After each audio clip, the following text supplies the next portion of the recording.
sang royal. Amen. Il y a quelques semaines, nous avons eu une rencontre avec une partie de ma famille.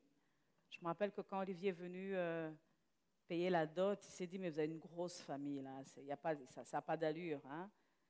Et c'est une petite partie de mon ancêtre. On était pratiquement à la 3e et la 4e génération, et la 5e, hein, qui devraient se retrouver dans un coin.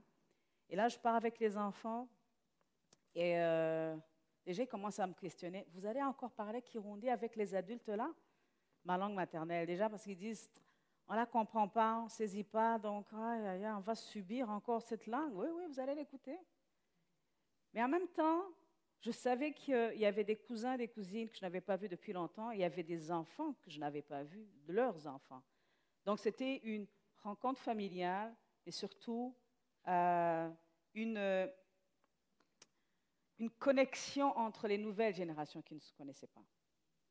Donc là, j'arrive et je salue mes tantes, mes oncles, mes cousins, je revois certains neveux, et là, mon fils commence à me dire, mais c'est qui ça? C'est qui? C'est qui? C'est qui? Là, je prends un petit papier, j'écris, je dis, écoute, il y a notre ancêtre qui s'appelle Hikani, il a eu 3 fils qui ont eu des enfants. Je suis la 4e génération, tu es la 5e génération. Alors, cette personne, elle est de cette branche-là, cette personne est de cette branche-là. C'était fastidieux quand même. C'était long. Surtout que certains avaient émigré, par exemple, en Suède, donc ils parlaient suédois. Et ça va chercher, hein? Donc, ils avaient oublié le Kirundi, tu devais parler anglais avec eux des fois, avec les enfants. Donc, c'était assez éparpillé, mais c'est quand même une belle bande.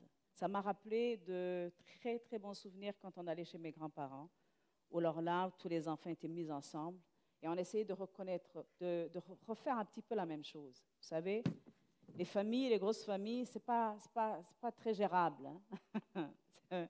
Les relations, c'est pas non plus extraordinaire, parce que plus c'est nombreux, plus c'est un peu plus compliqué. Mais ce qui est bien, c'est que lorsque, en tout cas dans notre culture africaine, lorsqu'on sait de où tu viens, c'est pour ça que les prénoms ou les noms ne sont pas très, très importants. On te pose la question, tu es qui, fils de qui? D'où viens-tu? De quel clan viens-tu? Parce que je ne vais pas te voir toi, je vais voir plutôt toute la famille derrière toi. Donc, en d'autres termes, si je connais ta famille, si je connais ton clan, soit je vais me défouler sur toi, soit je vais faire attention, parce que je ne sais pas à qui j'ai affaire. Amen.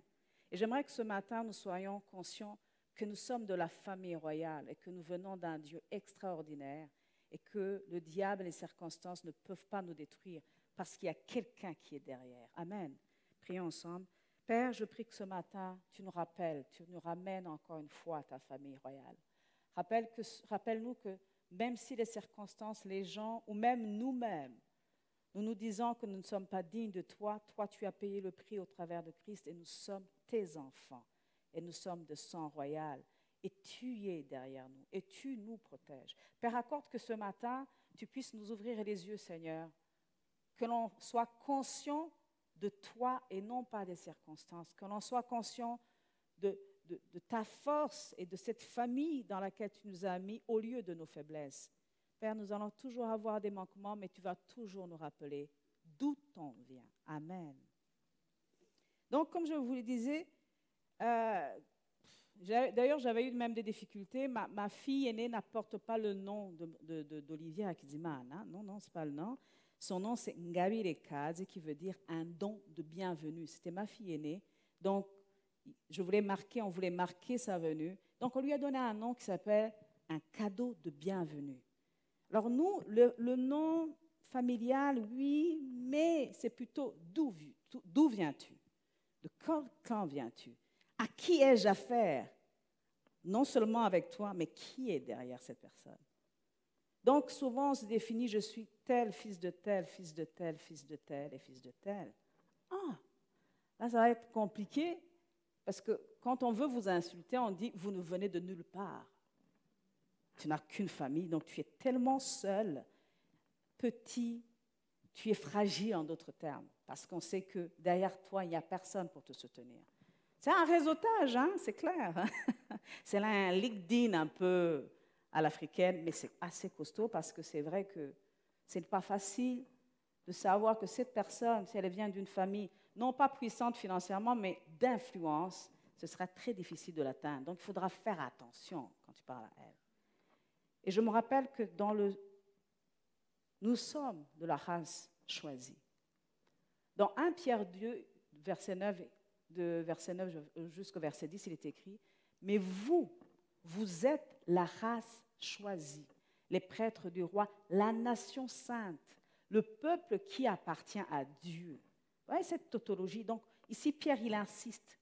Vous êtes une race choisie, vous êtes des prêtres du roi, une nation sainte, le peuple qui appartient à Dieu. Il vous a appelé à passer de l'obscurité à sa merveilleuse lumière, afin que vous proclamiez ses œuvres magnifiques. Amen. Autrefois, vous n'étiez pas le peuple de Dieu, mais maintenant vous êtes son peuple. Autrefois, vous étiez privés de la compassion de Dieu, mais maintenant, elle vous est accordée. Amen. On peut se poser la question, mais comment vient-on dans cette famille? Je pense que j'en avais parlé la dernière fois. C'est juste de se rappeler que après la chute, nous avons été déconnectés de Dieu. Et au travers de Jésus-Christ, c'est lui qui est venu nous reconnecter à la famille. Donc, quand on reconnaît qu'on est déjà des pécheurs, c'est quelque chose qui nous dit que nous avons besoin d'un sauveur. Et ce sauveur vient nous dire, écoute, tu as tellement fait des bêtises que la seule façon de payer pour toi, c'est que moi, je le fasse à sa place. C'est ça, en fait, le salut. Il est venu payer à notre place pour que nous devenions citoyens du royaume de Dieu. Je vous ai parlé aussi que quand vous êtes immigrant, quand vous arrivez dans ce pays, il y a des procédures pour être citoyen canadien. Ça ne tombe pas comme ça.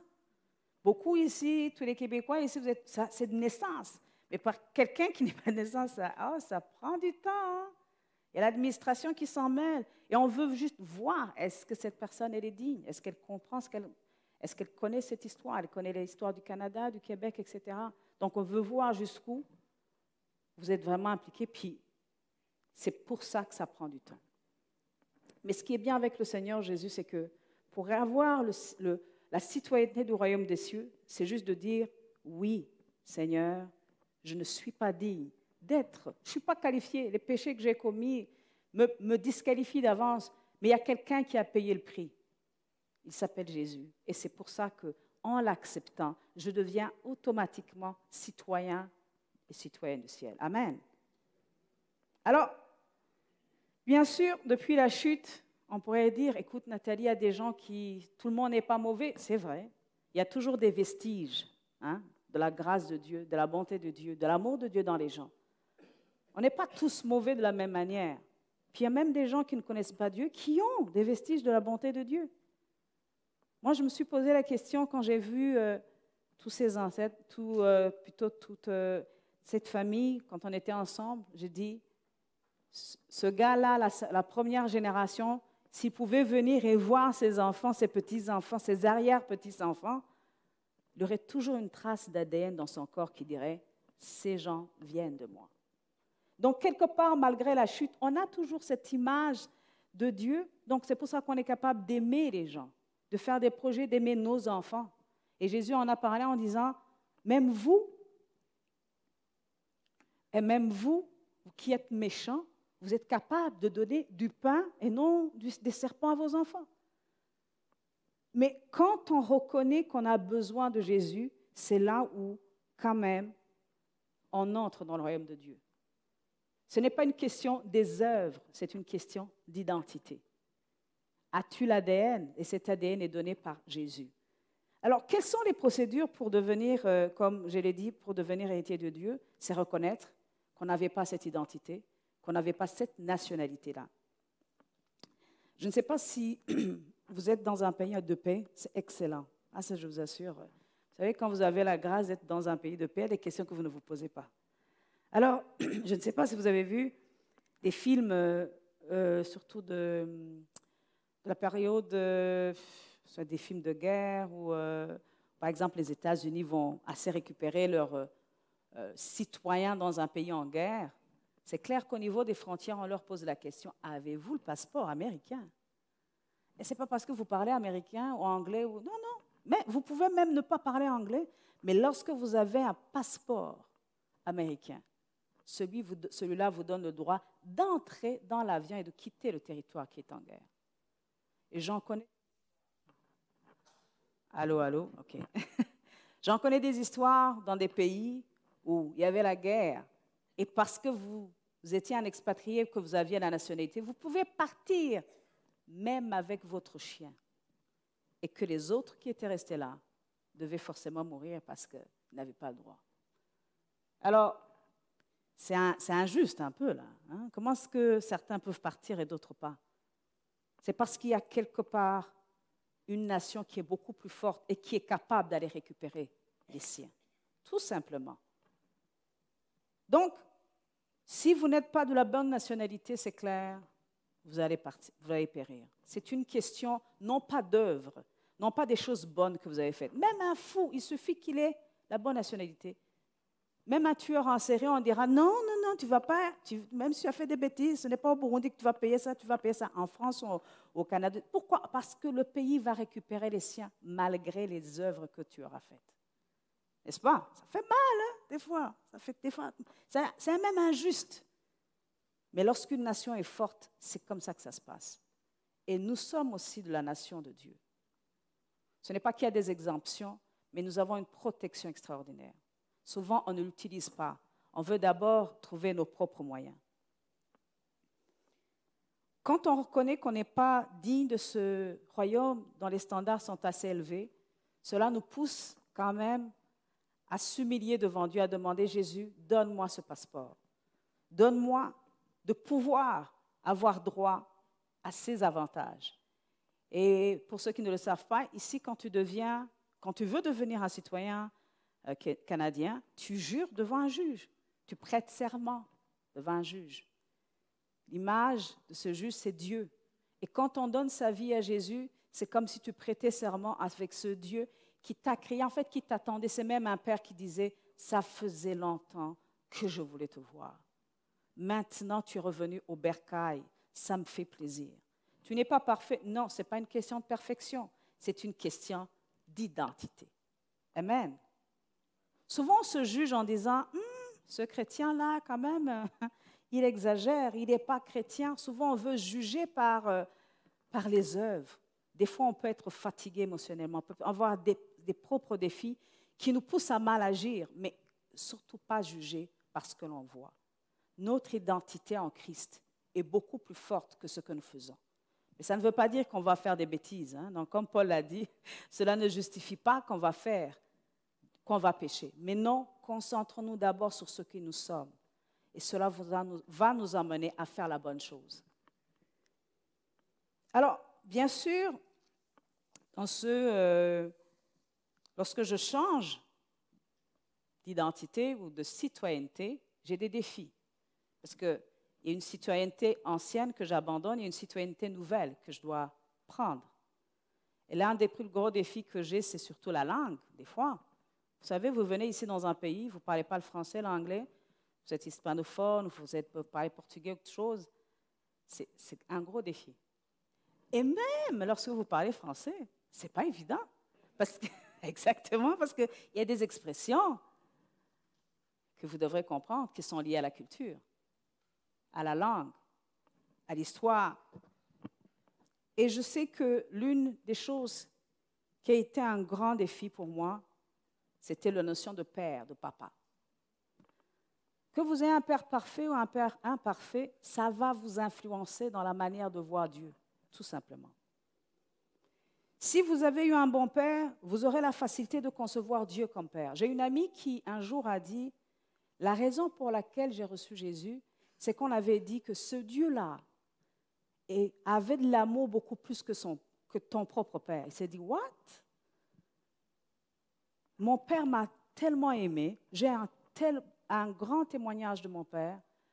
Il nous a toujours aidés, il nous a été toujours présent parce que c'est une jeune femme qui a perdu sa mère quand elle était née. Et son père a vraiment fait le job de maman, papa en même temps. Et ça l'a tellement touché, tellement frappé, qu'il a dit, c'est pas possible, il n'y a pas quelqu'un qui peut m'aimer plus que mon Père. Et le fait de savoir qu'il y a quelqu'un qui peut m'aimer plus que Dieu, ça a été un déclencheur. Il a dit, non, oh, écoute, je le reçois, hein, qui n'aimerait pas.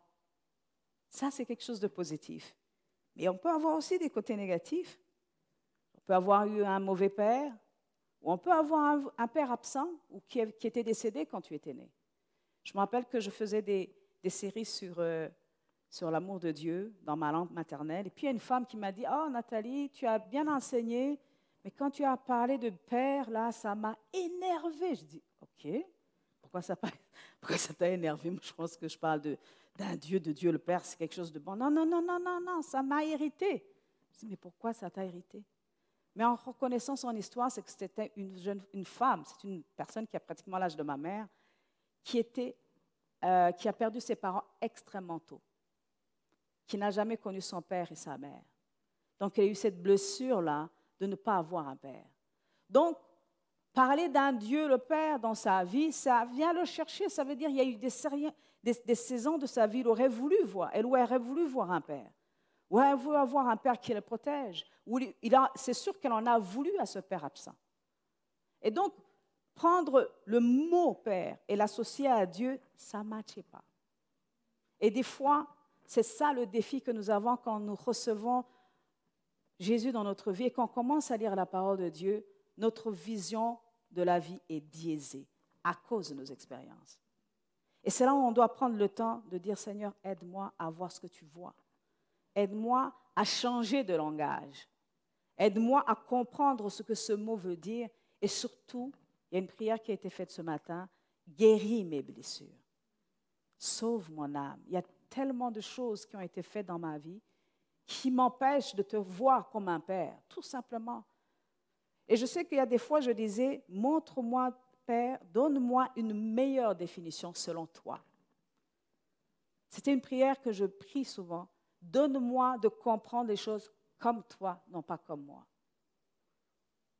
Et c'est vrai que dans ces moments-là, Dieu me fait passer dans des circonstances où tout ce qui a été planté, qui n'est pas de lui, est déraciné. Donc, la notion de père, il y a cette notion de père déjà, quand je parle de défi de langue. Il y a aussi certains passages qui peuvent être assez particuliers. Hein. Regardez ce verset qui dit, dans Romains 12, verset 19 à 20, « Ne vous vengez pas vous-même, bien-aimés, mais laissez agir la colère, car il est écrit, « C'est à moi qu'appartient la vengeance. C'est moi qui donnera à chacun ce qu'il mérite. » Amen. Il y a un passage, je pense que j'ai oublié de le mettre, où on parle de charbon ardent. Juste après ce passage-là, je pense que c'est le verset 20, on parle du charbon ardent. Et des fois, on se dit, « Oh mon Dieu, venge-moi », mais avec la notion humaine. Hein, « Tabasse mes ennemis. Oh mon Dieu, je les déteste. Je vais pas parler, mais tu vas le faire toi-même. » Parce qu'on pense que la vengeance, dans la bouche de Dieu, c'est la même chose que dans ma bouche. Mais il y a un verset qui dit dans Ésaïe chapitre 6, versets 5 à 7, « Alors je dis, malheur à moi, je suis perdu. » C'est un extrait où Ésaïe a vu la gloire de Dieu. Il était tellement subjugué par la gloire de Dieu qu'il s'est senti sale d'un coup. Ça lui a montré qu'il n'était pas saint, pur. Alors je dis, malheur à moi, je suis perdu, car je suis un homme dont les lèvres sont impures. J'habite au milieu d'un peuple dont les lèvres sont impures, et mes yeux ont vu le roi, l'Éternel des armées. Mais l'un des séraphins vola vers moi, tenant à la main une pierre ardente qu'il avait prise sur l'autel avec des pincettes. Il en toucha ma bouche et dit, « Ceci a touché tes lèvres, ton iniquité est enlevée et ton péché est expié. » Donc, les charbons ardents, dans le langage de Dieu, c'est de purifier. Ce n'est pas de brûler, ce n'est pas de détruire, ce n'est pas de faire mal, mais c'est de purifier. Et lorsque Dieu nous demande, mais ne vous vengez pas vous-même, mais laissez-moi afin que ces charbons ardents soient sur la tête de vos ennemis, ce n'est pas qu'ils soient brûlés, mais c'est plutôt qu'ils soient restaurés dans leur relation avec Dieu. Et souvent, on a de mauvaises prières parce qu'on a mal compris les choses. Quand on n'a pas bien lu la Bible, souvent, l'Ancien et le Nouveau Testament, c'est complémentaire. Il faut vraiment les lire en complémentarité. Sinon, on risque de manquer des bouts. Donc, c'est Ces charbons ardents, c'est pour purifier et non pas pour détruire. Voilà, dans ma tête, le combat qui se passe. Je dis, mais moi, quand je vois les charbons, c'est pour cuire. C'est vrai que c'est pour cuire, mais même ça brûle, il ne faut même pas le toucher, mais quand ça me touche, ça me fait mal. Mais quand le charbon de Dieu, le charbon ardent de Dieu me touche, il me purifie. Amen. Donc, mon système de langage est chamboulé quand je viens dans la citoyenneté de Dieu. Quand j'ai cette citoyenneté, ça change vraiment et j'ai du mal à m'adapter. Et c'est pour ça qu'on a besoin du Saint-Esprit pour nous aider à comprendre certaines choses. Et on a besoin de quoi encore? Des frères et des sœurs qui ont déjà de l'expérience. Vous savez, quand on va dans les rencontres connexion, ce n'est pas seulement pour nous retrouver, mais c'est surtout pour retrouver l'image de Dieu dans nos frères et sœurs. Parce que quand j'ai un témoignage d'une femme, d'une mère, d'un père, par rapport aux défis qu'il a par rapport à ses enfants, ça me donne la paix en disant, hey, moi aussi je vais m'en sortir. Elle a prié, on a prié pour elle, ça a marché, elle a tenu bon. Donc je peux l'écouter. Ah, elle a lu ce texte, ça l'a touché de cette manière. Donc je devrais le lire de cette manière et non pas à ma façon, selon ma culture de langue. Amen. Et ce que je remarque aussi, c'est que non seulement la langue change, mais aussi le système éducatif change. Ah, j'ai eu des difficultés avec mes enfants quand je suis arrivée ici. Les devoirs, mais j'ai dû prendre des cours pour voir comment... Écoute, je disais, mais c'est un dossier médical, comment on voit? Tellement il y avait trop d'infos pour moi, mais ce n'était pas trop d'infos, c'était que c'était différent de ce que je faisais. Et j'ai dû désapprendre pour réapprendre. Et ça prend du temps. Des fois, c'est difficile. Des fois, on rate la coche. Des fois, on ne comprend pas. Et des fois, ça demande d'aller... Moi, j'ai été obligée d'aller dans un conseil d'établissement pour dire, non, expliquez-moi comment ça fonctionne ici. Parce que dans ma tête, chez moi, ou là où dans d'autres pays j'ai été, c'est différent. Et j'ai dû mettre mon ego, pour frigo en disant, je ne sais pas. Et c'est bien de dire, Seigneur, je ne sais pas, je ne comprends pas. Viens au secours de ma foi. Amen. Donc, tous les pays diffèrent dans leur manière d'enseigner. Et donc, cela va causer des problèmes d'adaptation quand on change. Mais ce qui est extraordinaire, c'est que dans tous les pays, on est d'accord avec une chose. Lorsque vous avez un professeur privé, c'est toujours mieux. D'accord? Mais c'est cher. Hein? C'est cher. Un prof privé, c'est cher. Mais ce qui est extraordinaire, c'est que Dieu nous donne toujours le meilleur. Il nous a donné le Saint-Esprit. Il a dit, je vous le donne. Amen. Le Saint-Esprit est là pour nous apprendre. Apprendre à être mère, apprendre à être père, apprendre à être mari, apprendre à être femme, apprendre à être fonctionnel, tout simplement. Parce que des fois, on peut se dire, oh non, je comprends mes enfants, je vais... la dernière fois, il a agi comme ça, je vais agir de cette manière. Mais avec le Saint-Esprit, c'est lui qui peut te dire, calme-toi aujourd'hui. Calme tes ardeurs. Pourquoi? Parce que lui est en peine non seulement de toi, mais aussi de ton enfant. Et ça demande aussi d'être humble, de dire, Saint-Esprit, je ne sais pas comment ça marche. Je ne sais pas comment être. On nous a donné beaucoup d'enseignements pour être une bonne épouse ou pour être un bon époux. Mais j'ai un époux particulier, il s'appelle Olivier. Donc, je n'ai pas un mode d'emploi pour cette personne-là. Ça peut être difficile des fois. Ça peut être fun. Mais quoi qu'il en soit, j'ai besoin de toi. Amen. Donc, des fois, moi-même, je ne me comprends pas. Alors, vous vous imaginez si je devrais comprendre d'autres personnes. C'est pour ça qu'on a besoin du Saint-Esprit. Et que dans le système éducatif du royaume des cieux, il vous a donné le meilleur, le Saint-Esprit. Amen. J'ai un jour regardé, j'étais en train de regarder les Jeux Olympiques, je pense que vous êtes en train de le regarder pour certaines personnes. Et j'aime beaucoup l'athlétisme, même si je ne suis pas vraiment un corps athlétique, là, mais j'aime beaucoup l'athlétisme. Et quand vous regardez ces gens-là, comment ils se sont entraînés pendant des années, 4 ans pour une journée, pour une saison. C'est dur. Mais des fois, ils font des faux départs et tout est annulé. Ah, ça fait mal, hein? Oh. Et ça pleure, ça braille, ça s'énerve. Mais ce qui est bien, c'est que Jésus nous dit, vous êtes plus que vainqueurs. Donc, en d'autres termes, vous allez courir votre course, mais il vous assure que vous avez la médaille d'or. Et vous pouvez vous regarder en disant, Seigneur, j'ai pris du gras, je fais plus fort, je ne suis pas capable. Écoute, laisse tomber, ça ne marchera pas avec moi. Je suis plutôt tortue que Usain Bolt. Donc, s'il te plaît, tu ne peux pas me dire que je vais gagner la course contre cette personne, contre le monde qui court. Mais des fois, nous oublions que c'est Dieu qui fait les règles et que souvent ceux qui se lèvent beaucoup plus tôt font des faux départs. Et que c'est clair, si tout le monde a fait un faux départ, en natation par exemple, tu nages seul, tout seul comme un grand. Et tu es sélectionné parce que les autres ont fait des faux départs. Je me rappelle d'un athlète qui avait fait, qui était en natation, un nageur. Tout le monde a fait des faux départs, sauf lui. Et c'était le pire nageur. Il a eu les pires, il a eu les pires scores. Mais il a été sélectionné parce que la loi faisait qu'ils ont fait un faux départ, donc lui est sélectionné. Souvent, nous oublions que c'est Dieu qui fait les lois. Souvent, on oublie que c'est lui qui fait les règles. Mais on regarde à côté, on se compare. Non. Prenons le temps de connaître qui nous sommes en Jésus. Vous êtes de sang royal. Le temps appartient à Dieu, les circonstances appartiennent à Dieu.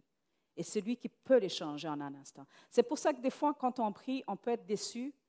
Pourquoi? Parce que tout simplement, on veut que les choses aillent comme nous.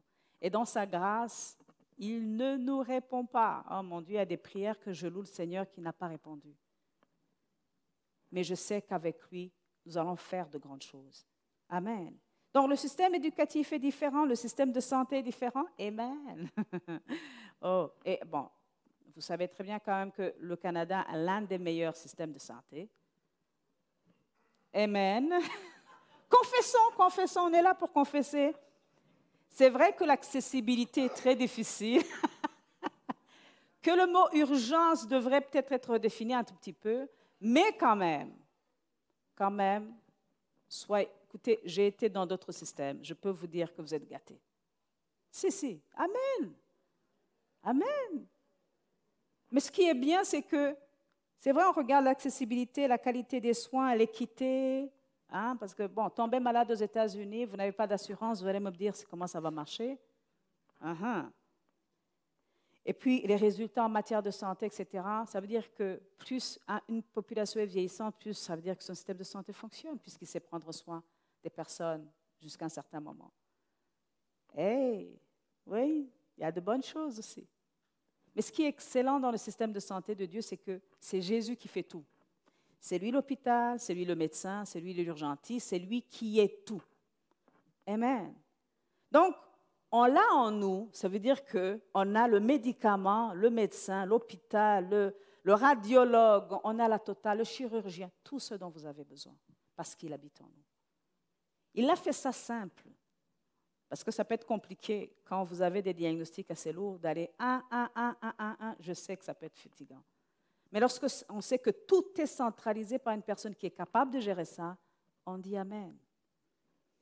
Donc, le nouveau système de santé du royaume des cieux peut être un petit peu bizarre parce que souvent on veut aller d'abord aux urgences avant de parler de Jésus. Souvent on est perdu parce qu'on a des habitudes. Alors imaginez-moi qui est médecin, comment ça va être difficile. Je dois des fois me battre avec mes propres pensées, mon propre cheminement. Est-ce que je dois croire le cheminement scientifique ou je dois croire que ce que Dieu a dit? C'est un choix que je dois faire.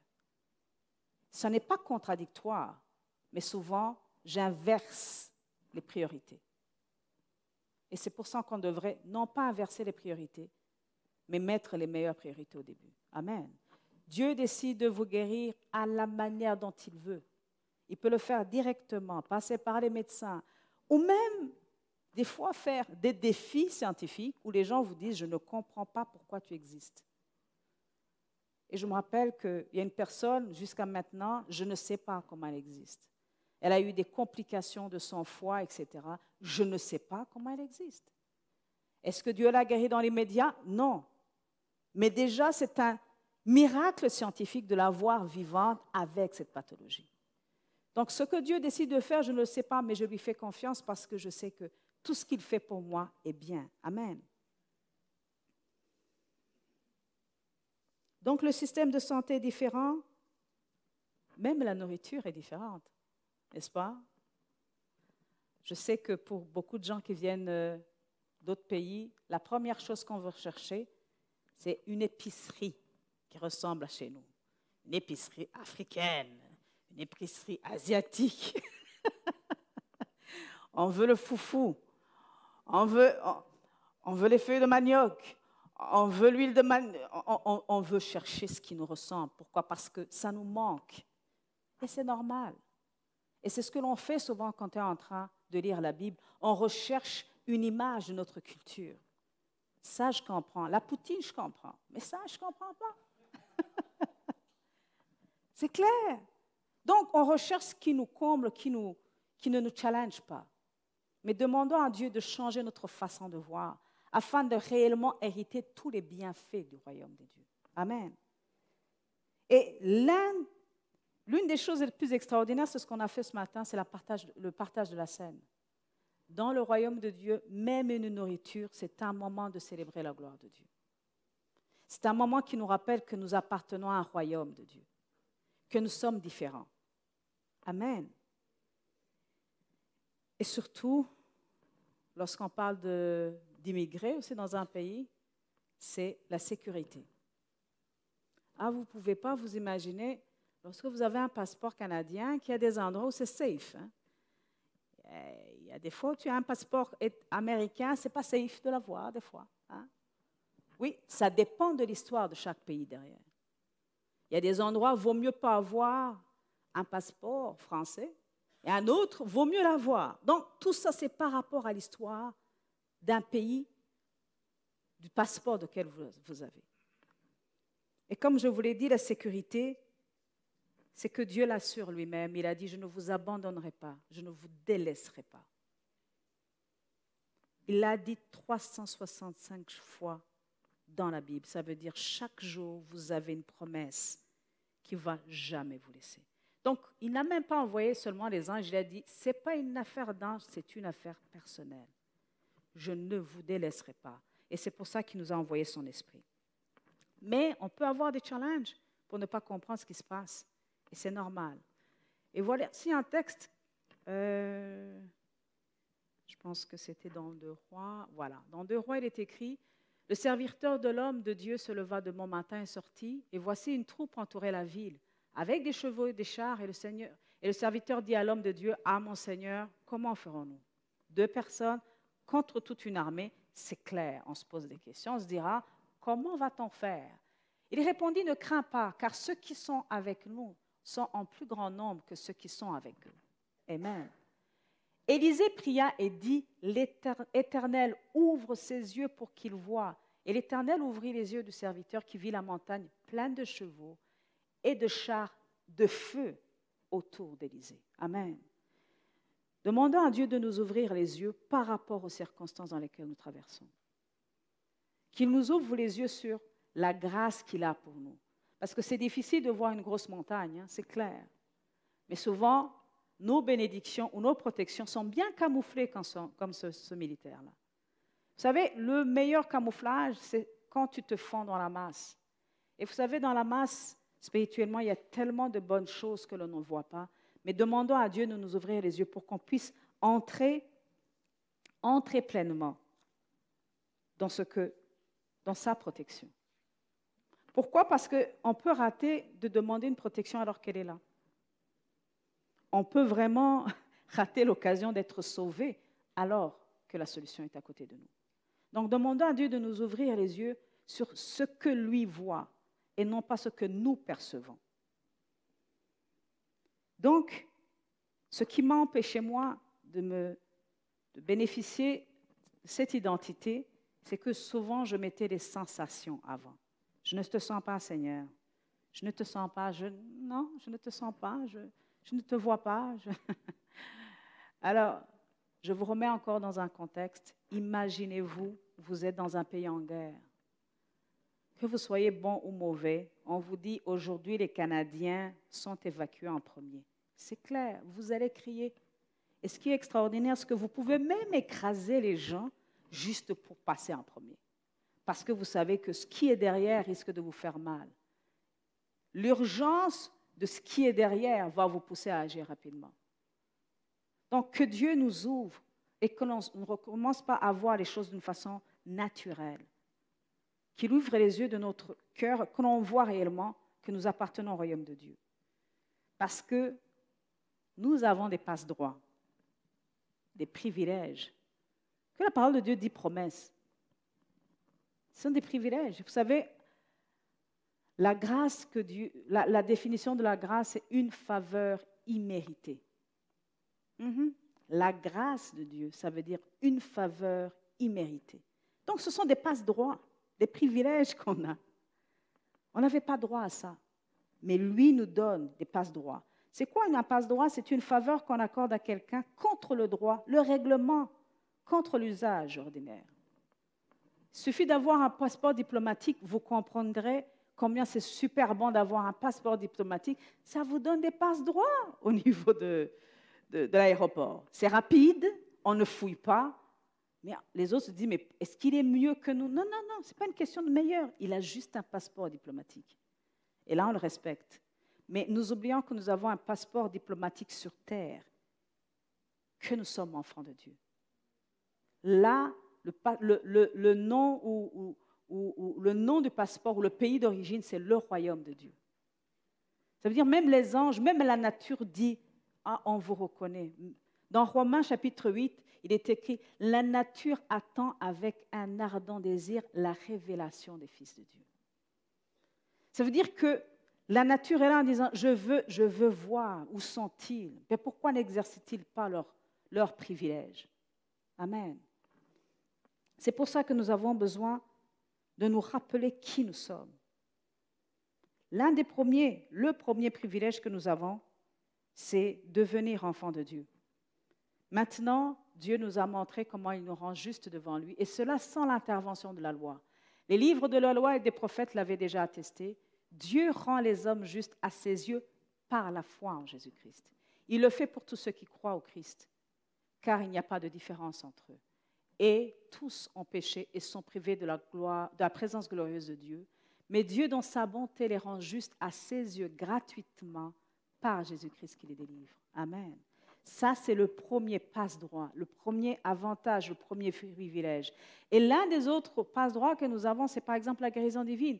Dans la détresse, il criera à l'Éternel et il les délivra de leur angoisse. Il envoya sa parole et les guérit et il les fit échapper de la fosse. Amen. Écoutez, je loue le Seigneur pour les prières qu'on a faites pour Guylaine. Quand j'ai entendu sa situation, je dis « Ah !» Mais je loue le Seigneur que nous avons eu le temps de prier chacun de son côté pour nous soutenir dans la prière, pour exercer notre droit d'enfant de Dieu en disant « Non, on refuse que ça se passe. » Seigneur, nous, on veut que ta grâce la touche. On veut la revoir, on veut la voir en bonne forme. Amen. Et c'est pour ça que la prière ensemble est une force, parce que nous exerçons ensemble notre droit d'enfant de Dieu. Amen. Il y a eu des miracles dans cette église parce que les gens ont prié. Non pas parce que les gens étaient bons. Non, non, parce que les gens ont exercé au travers de la prière leur droit d'enfant de Dieu. Amen. Je vais inviter le groupe de louanges. On va bientôt terminer. Exerçons ce droit, cet avantage d'enfant de Dieu. Vous êtes de sang royal. Exercez votre droit. Vous êtes de la race du Très-Haut. Et le Seigneur a dit, je ne vous délaisserai pas, je ne vous laisserai pas, je suis avec vous. Souvent, on a peur d'exercer ou de manifester ce que nous sommes parce qu'on a peur de blesser les gens. Mais j'en parle surtout par rapport aux mauvaises circonstances. Vous avez mal, émotionnellement, vous sentez mal, mais la parole de Dieu est là pour vous soutenir parce qu'il dit que le fruit de l'esprit, c'est la paix, la joie, l'amour exerçons, confessons. Amen. Nous avons été créés à l'image de Dieu et l'une des choses que Dieu nous demande, c'est de confesser. Ce n'est pas seulement accepter, mais c'est de confesser. Des fois, j'exerce cette foi en me regardant dans le visage, dans le miroir, en disant, oui, Nathalie, you messed up, tu as déconné dans ceci, cela, mais tu es enfant de Dieu. Reconnais encore une fois que tu es enfant de Dieu, que tu as des droits d'être accepté, que tu ne seras jamais rejeté. Amen. Pourquoi? Parce que le Seigneur nous a donné une puissance. Jésus réunit les 12 disciples et leur donna le pouvoir et l'autorité de chasser tous les esprits mauvais et de guérir les maladies. Puis il les envoya prêcher le royaume de Dieu et guérir les malades. Prêcher le royaume de Dieu. Il leur dit, ne prenez rien avec vous pour le voyage, ni bâton, ni sac, ni pain, ni argent, et n'ayez pas deux chemises de chacun. Pourquoi? Parce que c'était juste pour se protéger au cas où on aurait un manque. Mais Jésus dit, non, non, vous appartenez à un royaume qui prend soin de vous. Vous ne devez pas faire un stock. Je suis avec vous. Amen. Seigneur, donne-nous ce matin de comprendre que nous sommes de sang royal et que malgré les erreurs, les manquements, les incompréhensions, ce qu'on fait qui n'est pas correct, tu es avec nous. Et tu nous demandes d'exercer, Seigneur, ce droit à être des rois et des reines sur terre. Père, accorde-nous, par ta parole, de comprendre ce que tu dis, d'accepter ce que tu dis. Donne-nous, Seigneur, de voir ce que toi tu vois de nous, parce que souvent on a une mauvaise image de nous, mais donne-nous de nous voir comme tu nous vois, Seigneur. Ouvre les yeux de notre cœur que ce matin, celui qui a un cœur affligé sache qu'il a un Dieu puissant derrière lui et qu'il y a un royaume derrière lui et qu'il n'est pas seul. Même si des fois ses sentiments le trahissent, il n'est pas seul. Je prie que tu nous aides, Seigneur, à comprendre que c'est en nous approchant de toi, en comprenant ce royaume, que nous allons diminuer à faire des bêtises dans notre vie. Père, que toute gloire te revienne, dans le nom de Jésus-Christ. Amen.